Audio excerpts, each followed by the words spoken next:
Hello friends welcome to back my YouTube channel mister Rice को मस्त blog सब बंधुসকল আকৌ এটা নতুন ভিডিওলৈ আপোনালোকক স্বাগতম জনাইছো সব বন্ধুসকল ভিডিওটো আৰামদায়ক পৰা হেকলৈকে চাই থাকিব কাৰণ আজিৰ এই ভিডিওটোত আপোনালোকক মই বিশেষ গুৰুত্বপূৰ্ণ খবৰ এটা দিবলৈ ওলাই আহিছো যি খবৰ শুনিলে আপোনালোক আচৰিত হতিকে ভিডিওটো স্কিপ নকৰাকৈ হেকলৈকে চাই থাকিব আৰু যদি চেনেলত প্ৰথম বাৰৰ বাবে আছে তেনেহলে সাবস্ক্ৰাইব কৰি দিলে লগতে বেল আইকনটো দবাই দিব যাতে মোৰ প্ৰতিটো ভিডিও নটিফিকেশন আপোনালোকে পাব বুলি আশা কৰিছো আৰু লাইক শেয়াৰ কমেন্ট কৰিবলৈ নাপাহৰিব তো সব ব্লগ ভিডিওটো ডাইৰেক্ট আৰম্ভ কৰো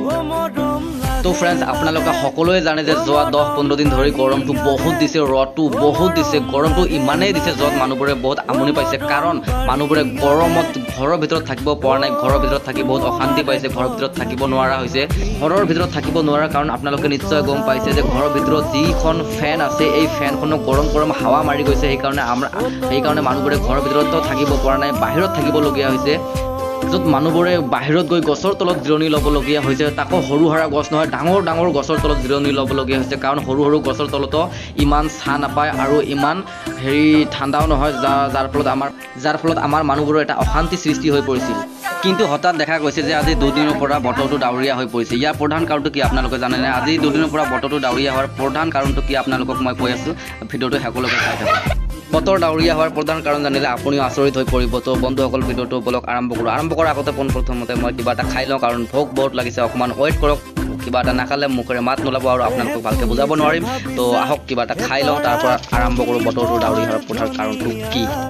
সো ফ্ৰেন্ডস ইয়া হৈছে আমাৰ ভন্টি হৈ মোবাইল চাই আছে আপোনালোকে দেখিছে লগতে এখন বহি আৰু দুটা কলম আছে ইয়াৰ প্ৰধান কাৰণটো ইয়াৰ কাৰণ হৈছে যে আমাৰ ভন্টি ইউটিউবৰ পৰা যি হিকে ভিডিও চাই সকলোবোৰ এই বহিখনত লিখি থৈ দিয়ে কাৰণ ছোৱালীজনীয়ে বহুত চকা ভৱিষ্যত আছে দেই ভৱিষ্যত আছে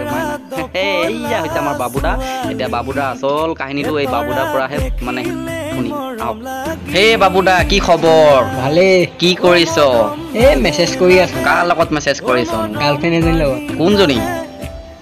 আছিল জানো পাহৰি থাকিলো হে কি কথা কৈছা হে কেইজনী আছে মানে 15-20 জনী মান আছে নে কি হয় সেইটো কথা নুশুনিবা দেই কেলে বহুত দুখ লাগে আইও 15 জনী মান আছিলে এজনীও নাই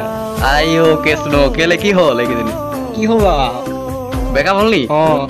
এতিয়া কাৰ লগত মেসেজ কৰিছা এতিয়া এজনী লগত কৰি আছো লাগি আছো মানে নতুনকে এজনী আকৌ পটাই আছো ন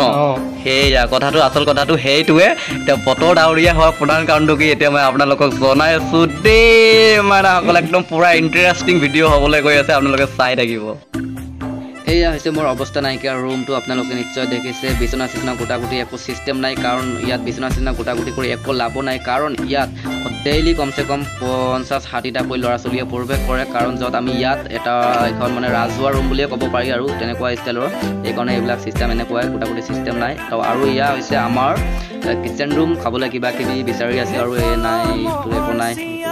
একো নাই একো নাপালোঁ খাবলৈ তো সেইফালে গৈ চাওঁ কিবা কিবি পাওঁ যদি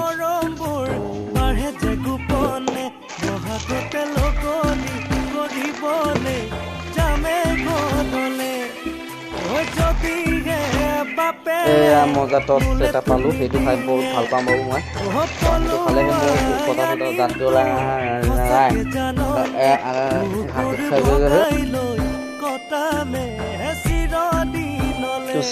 এতিয়া টচ খালোঁ এতিয়া টচটো খালোঁ এতিয়া লাহে লাহে বাহিৰত গৈ আছোঁ লাহে লাহে বাহিৰত গৈ আপোনালোকক একেবাৰে ধুনীয়াকৈ সম্পূৰ্ণকৈ বুজাই দিবলৈ চেষ্টা মানে আপোনালোকে চাই থাকিব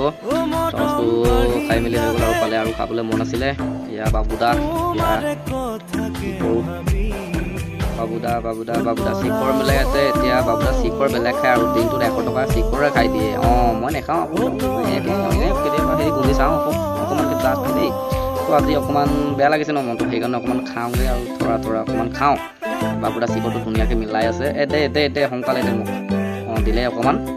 এয়া চাওক অকণমানহে খাওঁ মই দেই নাখাওঁ মানে অকণমান জাষ্ট এয়া পেলাই ইতিমধ্যে বতৰ ডাৱৰীয়া হোৱাৰ প্ৰধান কাৰণটো জনা গৈছে যে কিছুদিন আগতে ল'ৰা ছোৱালীবোৰে যথেষ্ট পৰিমাণে প্ৰেমত পৰিছিল আৰু আপোনালোকে সকলোৱে জানে যে যিবোৰ ল'ৰা ছোৱালী নতুনকৈ প্ৰেমত পৰে সেই ল'ৰা ছোৱালীবোৰৰ ফোনৰ প্ৰতি আগ্ৰহটো বেছি ঘণ্টাৰ পৰ ঘণ্টা দিনৰ পৰ দিন ফোনত কথাই দিয়ে আৰু আপোনালোকে ভালকৈ জানে যিবোৰ ল'ৰা ছোৱালী নতুন প্ৰেমত পৰে সেই ল'ৰা ছোৱালীবোৰৰ লগ কৰা ধাৰণাটো বেছি আৰু স্কুল কলেজ বন্ধ হোৱাৰ ফলত ল'ৰা ছোৱালীবোৰে লগ কৰিব পৰা নাই যাৰ ফলত আমাৰ ল'ৰা ছোৱালীবোৰৰ মাথা হৈ গৈছে গৰম আৰু ল'ৰাবোৰে ইফালৰ পৰা ইফালে বাইকখন বগাই ফুৰিছে ইঞ্জিন পুৰা আৰু ল'ৰা ছোৱালীবোৰে লগ কৰাৰ পিছত এটা বেলেগ গৰম উঠে সেই গৰমটো কেনেকুৱা আপোনালোকে নিশ্চয় সকলোৱে জানে তো বন্ধুসকল ল'ৰা ছোৱালীবোৰৰ ফোন কৰা মোবাইল ফোনৰ গৰম, ইঞ্জিনৰ গৰম আৰু লক কৰা গৰম, এই তিনিটা গৰম একেলগ হৈ এটা অদ্ভুত গৰম সৃষ্টি কৰিছে, যি গৰমটোৱে আমাৰ অসমৰ চাৰিওফালে প্ৰচাৰ হৈ পৰিছে, যাৰ ফলত অসমৰ মানুহবোৰে ঘৰৰ ভিতৰত থাকিব পৰা নাই, গৰমৰ কাৰণে ওলাই যাবলগীয়া হৈছে, বাহিৰত গছৰ তলত জিৰণি ল'বলগীয়া হৈছে। কিন্তু হঠাৎ বতৰ ডাৱৰীয়া হোৱাৰ প্ৰধান কাৰণটো আপোনালোকক এতিয়া কৈ আছোঁ। খবৰৰ মতে নতুনকৈ প্ৰেম কৰা ল'ৰা ছোৱালীবোৰৰ সকলোৰে ব্ৰেকআপ হৈছিল, যাৰ ফলত সকলো ল'ৰা ছোৱালীবোৰৰ মন বেয়া হৈ গৈছিল, যাৰ ফলত বতৰটো ডাৱৰীয়া হৈ পৰিছিল। আৰু দেখা গৈছে যে দুদিনৰ পৰা টিপিছ টাপাছকৈ বৰষুণ দি আছে। আপোনালোকে ভাবিছে নেকি এইবোৰ সঁচাকৈ বৰষুণ? যদিহে ভাবিছে আপোনালোকে এইবোৰ সম্পূৰ্ণকৈ মিছা ভাবিছে। আচলতে এইবোৰ বৰষুণ নহয়, এই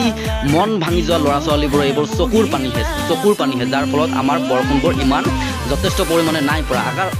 যদি বৰষুণ হোৱা হ'লেহেঁতেন তেনেহ'লে আমাৰ বৰষুণটো সকলোৰে মানে কিবা এটা আমনি কৰিলেহেঁতেন, আমনি কৰা নাই। কাৰণ এইবোৰ বৰষুণ নহয়, ল'ৰা ছোৱালীবোৰ চকুৰ পানীহে আছিলে, যাৰ ফলত আমাৰ একো ক্ষয় ক্ষতি হোৱা নাই। তো এয়া আছিলে আমাৰ বতৰ ডাৱৰীয়া হোৱাৰ প্ৰধান কাৰণটো আৰু গৰম হোৱাৰ প্ৰধান কাৰণটো। আপোনালোকে নিশ্চয়